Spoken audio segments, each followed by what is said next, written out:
भारत माता की, भारत माता की, भारत माता की। मैं कहूंगा भगवान बिरसा मुंडा, आप कहिए अमर रहे, अमर रहे। भगवान बिरसा मुंडा, भगवान बिरसा मुंडा, भगवान बिरसा मुंडा। बिहार के राज्यपाल श्रीमान राजेंद्र अर्लेकर जी, बिहार के लोकप्रिय मुख्यमंत्री श्रीमान नीतीश कुमार जी, केंद्रीय मंत्रिमंडल के मेरे सहयोगी जुएल ओरांव जी, जीतन राम मांझी जी, गिरिराज सिंह जी, चिराग पासवान जी, दुर्गादास उइके जी, और हमारा सौभाग्य है कि आज हमारे बीच बिरसा मुंडा जी के परिवार के वंशज, वैसे आज उनके यहां बहुत बड़ी पूजा होती है, परिवार के अन्य सदस्य सब पूजा में व्यस्त है, उसके बावजूद भी बुधाराम मुंडा जी हमारे बीच आए। इतना ही हमारा सौभाग्य है कि सिद्धो कान्हो जी के वंशज मंडल मुर्मू जी भी हमारे साथ है।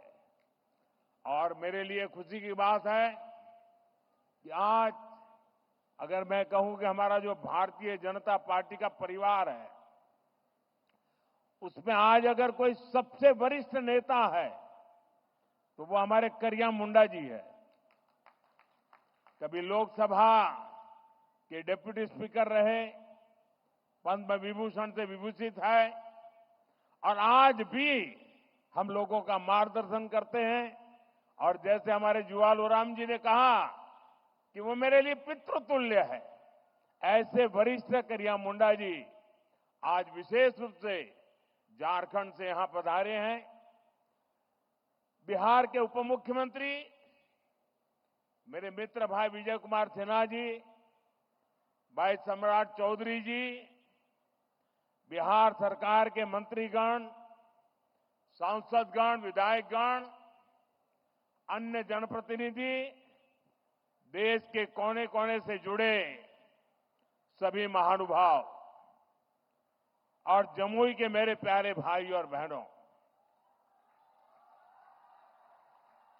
आज देश के अनेक मुख्यमंत्री, अनेक राज्यपाल, अनेक राज्यों के मंत्री, केंद्र सरकार के मंत्री हिंदुस्तान के अलग अलग जिलों में बहुत बड़े कार्यक्रम हो रहे हैं, उसमें वो मौजूद है। मैं उन सबका भी स्वागत करता हूं और वर्चुअली हमारे साथ जुड़े देश के करोड़ों करोड़ों मेरे आदिवासी भाई बहनों को भी मैं यहां से प्रणाम करता हूं।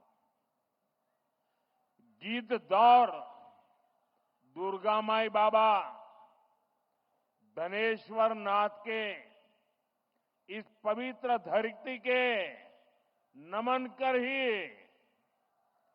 भगवान महावीर के ही जन्मभूमि पर अपने सबके अभिनंदन करी। आज बहुत ही पवित्र दिन है।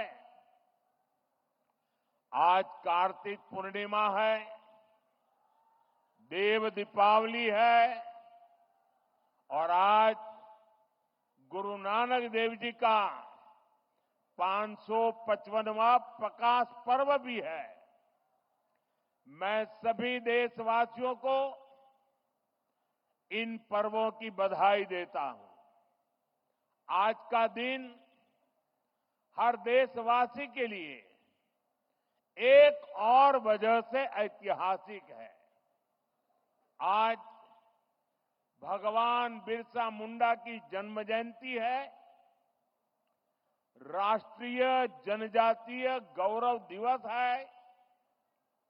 मैं सभी देशवासियों को और खास तौर पर अपने आदिवासी भाई बहनों को जनजातीय गौरव दिवस की बधाई देता हूं। मुझे बताया गया है कि इन पर्वों से पहले जम्मू में पिछले 2-3 दिन बहुत बड़े पैमाने पर यहां के लोगों ने स्वच्छता का अभियान चलाया है। प्रशासन के लोग, उन्होंने भी स्वच्छता के अभियान का नेतृत्व किया। हमारे विजय जी तो यहां डेरा डाल करके बैठे थे। भारतीय जनता पार्टी के कार्यकर्ताओं ने भी स्वच्छता का बहुत बड़ा अभियान चलाया। यहां के नागरिकों ने, युवकों ने, माताओं बहनों ने, खुद ने भी इसको आगे बढ़ाया। इस विशेष प्रयास के लिए मैं जमुई के लोगों की भी बहुत बहुत सराहना करता हूं। साथियों, पिछले वर्ष आज के दिन मैं धरती आबा बिरसा मुंडा के गांव उलीहातू में था। आज उस धरती पर आया हूं जिसने शहीद तिलका मांझी का शौर्य देखा है। लेकिन इस बार का ये आयोजन और भी खास है।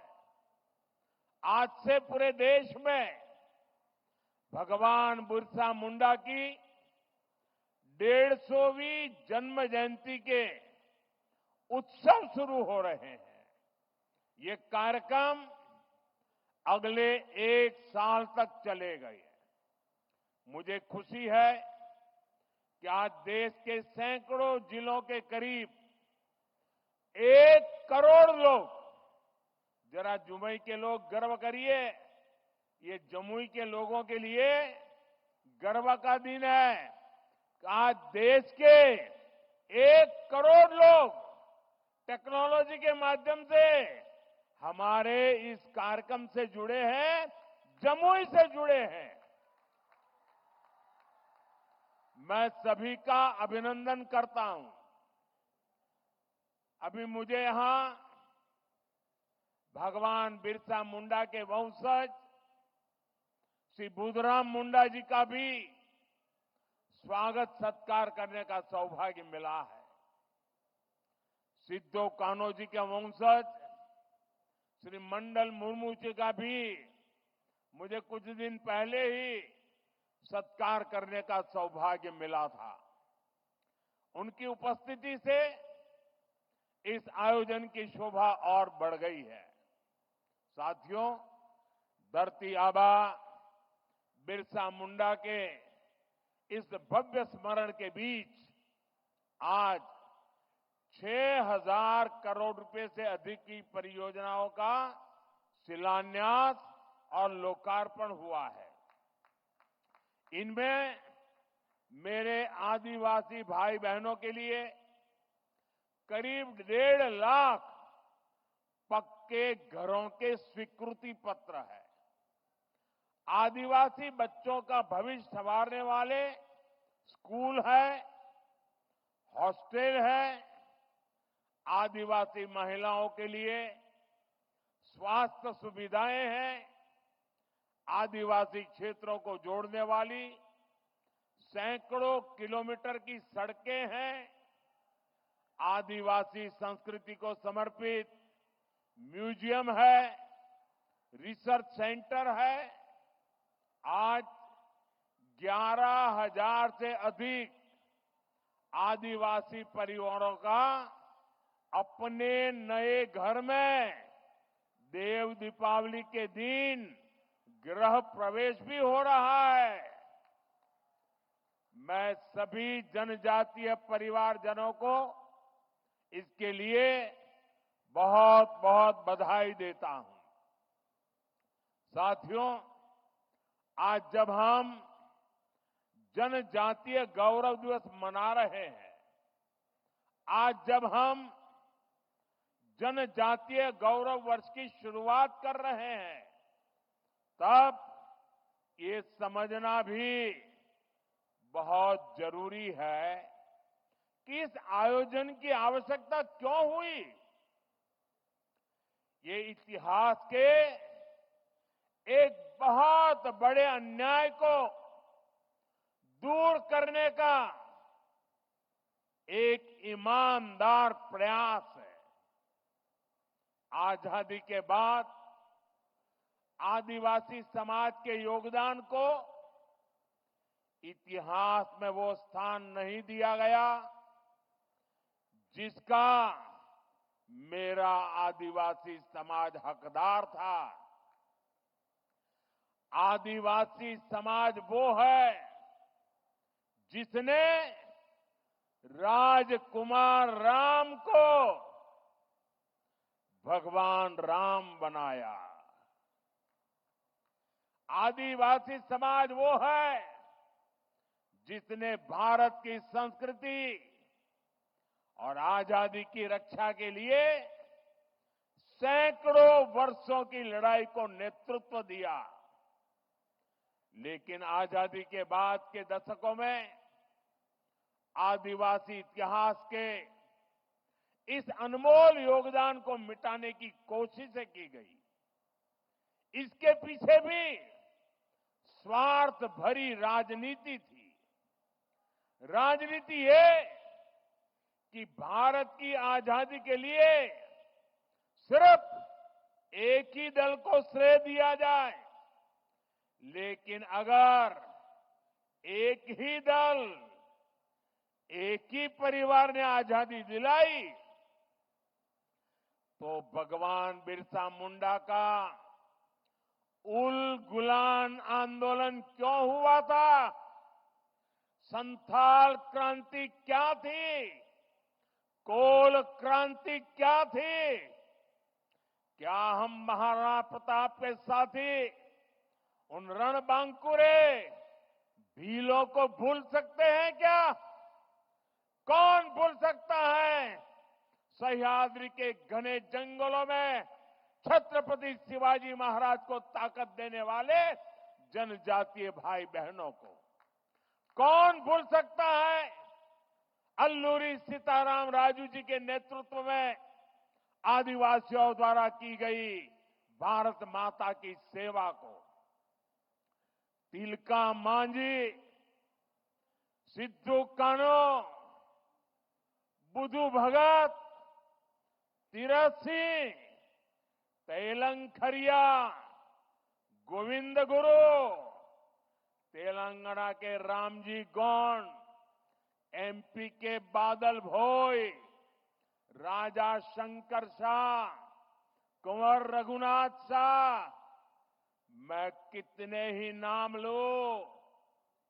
टंट्या भील, नीलांबर पीतांबर, वीर नारायण सिंह, दिवा किशुन सोरेन, जात्रा भगत, लक्ष्मण नाइक, मिजोरम की महान स्वतंत्रता सेनानी रोपुई लियानी जी, राजमोहिनी देवी, रानी गाइडिनल्यू, वीर बालिका कालीबाई, गोंडवाना की रानी दुर्गावती, ऐसे असंख्य असंख्य मेरे आदिवासी, मेरे जनजातीय शूरवीरों को कोई भुला सकता है क्या? मानगढ़ में अंग्रेजों ने जो नरसंहार किया था, हजारों मेरे आदिवासी भाई बहनों को मौत के घाट उतार दिया गया था। क्या हम उसे भूल सकते हैं? साथियों, संस्कृति हो या फिर सामाजिक न्याय, आज की ये एनडीए सरकार का मानस कुछ अलग ही है। मैं इसे भाजपा ही नहीं बल्कि एनडीए का सौभाग्य मानता हूं कि हमें द्रौपदी मुर्मू जी को राष्ट्रपति बनाने का अवसर मिला। वो देश की पहली आदिवासी राष्ट्रपति है। मुझे याद है जब एनडीए ने द्रौपदी मुर्मू जी का राष्ट्रपति का उम्मीदवार बनाना तय किया तो हमारे नीतीश बाबू ने पूरे देश के लोगों को अपील की थी कि द्रौपदी मुर्मू जी को भारी मतों से जिताना चाहिए। आज जिस पीएम जनमन योजना के तहत अनेक काम शुरू हुए हैं, उसका श्रेय भी राष्ट्रपति द्रौपदी मुर्मू जी को ही जाता है। जब वो झारखंड की राज्यपाल थी और फिर जब वो राष्ट्रपति बनी, तो अक्सर मुझसे आदिवासियों में भी अति पिछड़ी आदिवासी जनजातियों का जिक्र किया करती थी। इन अति पिछड़ी आदिवासी जनजातियों की पहले की सरकारों ने कोई परवाह ही नहीं की थी। इनके जीवन से मुश्किलें कम करने के लिए ही 24,000 करोड़ रुपए की पीएम जनमन योजना शुरू की गई। पीएम जनमन योजना से देश की सबसे पिछड़ी जनजातियों की बस्तियों का विकास सुनिश्चित हो रहा है। आज इस योजना को 1 साल पूरा हो रहा है। इस दौरान हमने अति पिछड़ी जनजातियों को हजारों पक्के घर दिए हैं। पिछड़ी जनजातियों की बस्तियों को जोड़ने के लिए सैकड़ों किलोमीटर की सड़कों पर काम शुरू हो चुका है। पिछड़ी जनजातियों के सैकड़ों गांवों में हर घर नल से जल पहुंचा है। साथियों, जिनको किसी ने नहीं पूछा, मोदी उनको पूजता है। पहले की सरकारों के रवैये के कारण आदिवासी समाज दशकों तक मूल सुविधाओं से वंचित ही रहा। देश के दर्जनों आदिवासी बाहुल्य जिले विकास की गति में बहुत पिछड़ गए थे। अगर किसी अफसर को सजा देनी हो, उसको पनिशमेंट देना हो, तो पनिशमेंट पोस्टिंग भी ऐसे जिलों में की जाती थी। एनडीए सरकार ने पुरानी सरकारों की सोच को बदल दिया। हमने इन जिलों को आकांक्षी जिले घोषित किया और वहां नए और ऊर्जावान अफसरों को भेजा।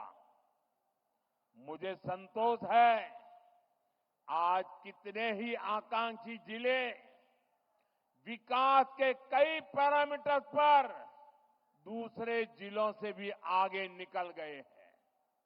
इसका बहुत बड़ा लाभ मेरे आदिवासी भाई बहनों को हुआ है। साथियों, आदिवासी कल्याण हमेशा से एनडीए सरकार की प्राथमिकता रहा है। ये अटल बिहारी वाजपेयी जी के नेतृत्व वाली एनडीए सरकार ही थी जिसने आदिवासी कल्याण के लिए अलग मंत्रालय बनाया। 10 साल पहले आदिवासी क्षेत्रों, आदिवासी परिवारों के विकास के लिए बजट 25,000 करोड़ रुपए से भी कम था।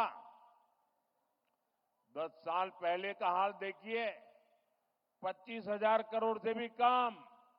हमारी सरकार ने इसको 5 गुना बढ़ाकर 1.25 लाख करोड़ रुपए पहुंचाया है। अभी कुछ दिन पहले ही देश के 60,000 से अधिक आदिवासी गांवों के विकास के लिए एक विशेष योजना हमने शुरू की है। धरती आबा जनजातीय ग्राम उत्कर्ष अभियान। इसके तहत करीब 80,000 करोड़ रुपए आदिवासी गांवों में लगाए जाएंगे। इसका मकसद आदिवासी समाज तक जरूरी सुविधाएं पहुंचाने के साथ साथ युवाओं के लिए ट्रेनिंग और रोजगार के अवसर बनाने का भी है। इस योजना के तहत जगह जगह ट्राइबल मार्केटिंग सेंटर बनेंगे। लोगों को होम स्टे बनाने के लिए मदद दी जाएगी, प्रशिक्षण दिया जाएगा। इससे आदिवासी क्षेत्रों में पर्यटन को बल मिलेगा और आज जो इको टूरिज्म की एक परिकल्पना बनी है वो हमारे जंगलों में आदिवासी परिवारों के बीच में संभव होगा और तब पलायन बंद हो जाएगा, पर्यटन बढ़ता जाएगा। साथियों, हमारी सरकार ने आदिवासी विरासत को सहेजने के लिए भी अनेक कदम उठाए हैं। आदिवासी कला संस्कृति के लिए समर्पित अनेक लोगों को पद्म पुरस्कार से सम्मानित किया गया है। हमने रांची में भगवान बिरसा मुंडा के नाम पर विशाल संग्रहालय की शुरुआत की और मेरा तो आग्रह है हमारे सभी स्कूल के विद्यार्थियों ने भगवान बिरसा मुंडा का ये जो संग्रहालय बना है उसे जरूर देखना चाहिए, स्टडी करना चाहिए। आज मुझे खुशी है कि आज मध्य प्रदेश के छिंदवाड़ा में बादल भोई म्यूजियम और मध्य प्रदेश में ही जबलपुर में राजा शंकर शाह, कुंवर रघुनाथ शाह संग्रहालय का उद्घाटन हुआ है। आज ही श्रीनगर और सिक्किम में 2 आदिवासी रिसर्च सेंटर का भी उद्घाटन हुआ है और आज ही भगवान बिरसा मुंडा जी की याद में स्मारक सिक्का और डाक टिकट जारी किए गए हैं। ये प्रयास देश को आदिवासी शौर्य और गौरव की निरंतर याद दिलाते रहेंगे। साथियों, आदिवासी समाज का भारत की पुरातन चिकित्सा पद्धति में भी बहुत बड़ा योगदान है। इस धरोहर को भी सुरक्षित किया जा रहा है और भावी पीढ़ी के लिए नए आयाम भी जोड़े जा रहे हैं। एनडीए सरकार ने लेह में national institute of Sowa Rigpa की स्थापना की है। अरुणाचल प्रदेश में north eastern institute of Ayurveda and folk medicine research को अपग्रेड किया गया है। डब्ल्यूएचओ का global centre for traditional medicine भी भारत में बन रहा है। इससे भी भारत के आदिवासियों की परंपरागत चिकित्सा पद्धति देश दुनिया तक पहुंचेगी। साथियों, जनजातीय समाज की पढ़ाई, कमाई और दवाई, इस पर हमारी सरकार का बहुत जोर है। आज डॉक्टरी हो, इंजीनियरिंग हो, सेना हो, एरोप्लेन पायलट हो, हर प्रोफेशन में आदिवासी बेटे बेटियां आगे आ रहे हैं। ये सब इसलिए हो रहा है क्योंकि बीते दशक में स्कूल से लेकर उच्च शिक्षा तक आदिवासी क्षेत्रों में बेहतर संभावनाएं बनी है। आजादी के 6-7 दशक बाद भी देश में एक ही सेंट्रल ट्राइबल यूनिवर्सिटी थी। बीते 10 सालों में एनडीए ने, इस सरकार ने 2 नई सेंट्रल ट्राइबल यूनिवर्सिटी देश को दी है। इन वर्षों में अनेक डिग्री कॉलेज, अनेक इंजीनियरिंग कॉलेज, दर्जनों आईटीआई आदिवासी बाहुल्य जिलों में बने हैं।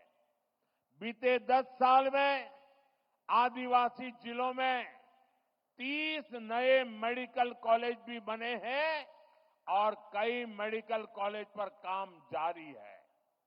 यहां जमुई में भी नया मेडिकल कॉलेज बन रहा है। हम देश भर में 700 से अधिक एकलव्य स्कूलों का एक मजबूत नेटवर्क भी बना रहे हैं। साथियों, मेडिकल, इंजीनियरिंग और टेक्निकल शिक्षा में आदिवासी समाज के सामने भाषा की भी एक बहुत बड़ी समस्या रही है। हमारी सरकार ने मातृभाषा में परीक्षा के विकल्प दिए हैं। इन फैसलों ने आदिवासी समाज के बच्चों को नया हौसला दिया है, उनके सपनों को नए पंख लगाए हैं। साथियों, बीते 10 साल में आदिवासी नौजवानों ने स्पोर्ट्स में भी, खेलकूद में भी कमाल किया है। इंटरनेशनल टूर्नामेंट में भारत के लिए मेडल जीतने वालों में ट्राइबल खिलाड़ियों का बहुत बड़ा योगदान है। आदिवासी युवाओं की इस प्रतिभा को देखते हुए जनजातीय क्षेत्रों में खेल सुविधाओं का विस्तार किया जा रहा है। खेलो इंडिया अभियान के तहत आधुनिक मैदान, स्पोर्ट्स कॉम्प्लेक्स आदिवासी बाहुल जिलों में बनाए जा रहे हैं। भारत की पहली नेशनल स्पोर्ट्स यूनिवर्सिटी भी मणिपुर में बनाई गई है। साथियों, आजादी के बाद 70 साल तक हमारे देश में बांस से जुड़े कानून बहुत सख्त थे। इससे आदिवासी समाज सबसे ज्यादा परेशान था। हमारी सरकार ने बांस काटने से जुड़े कानूनों को सरल किया। पहले ही की सरकार के समय सिर्फ 8-10 वन उपज, उस पर ही एमएसपी मिला करती थी। ये एनडीए सरकार ही है जो अब करीब 90 वन उपजों को एमएसपी के दायरे में लाई है। आज देश भर में 4000 से अधिक वन धन केंद्र काम कर रहे हैं। इनसे 12 लाख आदिवासी भाई बहन जुड़े हैं। उनको कमाई का बेहतर साधन मिला है। साथियों, जब से लखपति दीदी अभियान शुरू हुआ है, तब से करीब 20 लाख आदिवासी समाज की बहनें लखपति दीदी बन चुकी है। और लखपति दीदी का मतलब ये नहीं है कि एक बार 1 लाख, हर वर्ष 1 लाख रुपए के भी ज्यादा कमाई वो मेरी लखपति दीदी है। अनेक आदिवासी परिवार कपड़ों, खिलौनों, साज सज्जा के शानदार सामान बनाने के काम में जुटे हैं। ऐसे हर सामान के लिए हम बड़े शहरों में हाट बाजार लगा रहे हैं। यहां पर भी बहुत बड़ा हाट लगा है, देखने जैसा है। मैं आधे घंटे तक वहीं घूम रहा था। हिंदुस्तान के अलग अलग जिलों से मेरे आदिवासी भाई बहन आए हुए हैं और क्या बढ़िया बढ़िया चीजें बनाई है। देख करके मैं तो हैरान था। आपसे भी मेरा आग्रह है, उसे देखिए भी और कुछ मन कर जाए तो खरीद भी कीजिए। इंटरनेट पर भी इसके लिए एक वैश्विक बाजार बना रहे हैं। मैं खुद भी जब विदेशी नेताओं को गिफ्ट देता हूं तो इसमें बहुत बड़ी संख्या में आदिवासी भाई बहनों द्वारा बनाए गए सामान में भेंट करता हूं। हाल में ही मैंने झारखंड की सोहराई पेंटिंग, मध्य प्रदेश की गोंड पेंटिंग और महाराष्ट्र की वारली पेंटिंग विदेश के बड़े बड़े नेताओं को भेंट की है। अब उन सरकारों के अंदर दीवारों पर ये चित्र नजर आएंगे। इससे आपके हुनर, आपकी कला का दुनिया में भी यश बढ़ रहा है। साथियों, पढ़ाई और कमाई का लाभ तभी मिल पाता है जब परिवार स्वस्थ रहे। आदिवासी समाज के लिए सिकल सेल एनीमिया की बीमारी एक बहुत बड़ी चुनौती रही है। हमारी सरकार ने इससे निपटने के लिए राष्ट्रीय अभियान चलाया है। इसको शुरू हुए 1 साल हो चुका है। इस दौरान करीब 4.5 करोड़ साथियों की स्क्रीनिंग हुई है। आदिवासी परिवारों को अन्य बीमारियों की जांच के लिए ज्यादा दूर जाना न पड़े, इसके लिए बड़ी संख्या में आयुष्मान आरोग्य मंदिर बनाए जा रहे हैं। दुर्गम से दुर्गम इलाकों में भी मोबाइल मेडिकल यूनिट स्थापित की जा रही है। साथियों, आज भारत पूरी दुनिया में क्लाइमेट चेंज के खिलाफ लड़ाई का, पर्यावरण की रक्षा का बड़ा नाम बना है। ऐसा इसलिए क्योंकि हमारे विचारों के मूल में आदिवासी समाज के सिखाए संस्कार है। इसलिए मैं प्रकृति प्रेमी आदिवासी समाज की बातें पूरी दुनिया में बताने की कोशिश करता हूं। आदिवासी समाज सूर्य और वायु को, पेड़ पौधों को पूजने वाला समाज है। मैं इस पावन दिवस पर एक और जानकारी आपको देना चाहता हूं। भगवान बिरसा मुंडा की 150वीं जन्म जयंती के उपलक्ष्य में देश के आदिवासी बाहुल्य जिलों में बिरसा मुंडा जनजातीय गौरव उपवन बनाए जाएंगे। बिरसा मुंडा जनजातीय गौरव उपवन में 500,000 वृक्ष लगाए जाएंगे। मुझे पूरा भरोसा है इसके लिए सभी का साथ मिलेगा, सबका सहयोग मिलेगा। साथियों, भगवान बिरसा मुंडा की जयंती का ये उत्सव हमें बड़े संकल्पों को तय करने की प्रेरणा देता है। हम मिलकर देश के आदिवासी विचारों को नए भारत के निर्माण का आधार बनाएंगे। हम मिलकर आदिवासी समाज की विरासत को सहेजेंगे। हम मिलकर उन परंपराओं से सीखेंगे जो सदियों से आदिवासी समाज ने संरक्षित कर रखी है। ऐसा करके ही हम सही मायने में एक सशक्त, समृद्ध और सामर्थ्यवान भारत का निर्माण कर पाएंगे। एक बार फिर आप सभी को जनजातीय गौरव दिवस की ढेर सारी शुभकामनाएं। मेरे साथ फिर से बोलेंगे, मैं कहूंगा भगवान बिरसा मुंडा, आप कहेंगे अमर रहे, अमर रहे। भगवान बिरसा मुंडा, भगवान बिरसा मुंडा, भगवान बिरसा मुंडा। बहुत बहुत धन्यवाद।